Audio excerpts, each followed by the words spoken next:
Goa governor Ashok గజపతిరాజును హోంమంత్రి అనిత మర్యాదపూర్వకంగా కలిశారు. గోవా రాష్ట్ర గవర్నర్గా మాన్సాస్ చైర్మన్ మాజీ కేంద్ర మంత్రి పూసపాటి అశోక్ గజపతి నియామకం తెలుగు ప్రజలకు లభించిన గుర్తింపుగా పేర్కొన్నారు. రాష్ట్ర ప్రజలందరి తరపున శుభాకాంక్షలు చెప్పినట్లు వెల్లడించారు. 50 ఏళ్ల రాజకీయ ప్రస్థానం, అజాతశత్రువు, నీతి నిజాయితీకి నిబద్ధతకు నిలువుటద్దం, మచ్చలేని నేతగా ఎదిగారని కొనియాడారు. ప్రజలకు చేరువగా ఉంటూ మాన్సాస్ ట్రస్ట్ ద్వారా సామాజిక సేవ చేస్తున్నారని తెలిపారు. కేంద్ర ప్రభుత్వం అదేవిధంగా రాష్ట్ర ప్రభుత్వం గుర్తించి ఈరోజు గోవా గవర్నర్గా నియమించడం పట్ల హర్షాన్ని వ్యక్తం చేసే పరిస్థితి. సాధారణంగా ఏదైనా నాయకుడికి ఎంతో కొంత నెగిటివిటీ అని ఉంటుంది, ఎంతో కొంత నెగిటివిటీ ఉంటుంది ఈ రాజకీయంలో మనం ఇన్ని సంవత్సరాలు పనిచేసిన తర్వాత.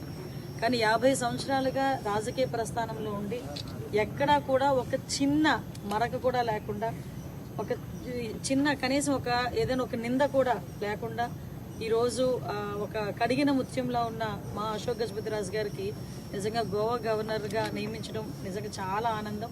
నిజంగా ఈరోజు ఆయన చూస్తూ ఉంటే ఒక నీతికి నిజాయితీకి నిలువద్దంలా మనకు కనిపిస్తారు.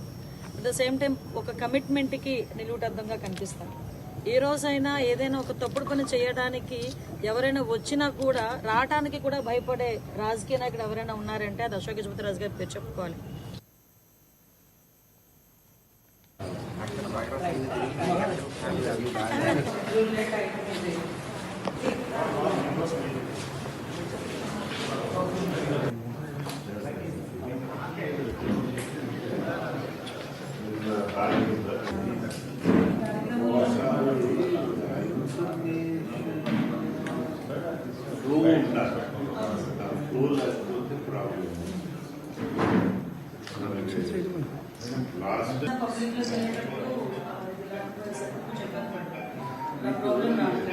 ఇది ఎట్లా ఉంటుందంటే 100% అంత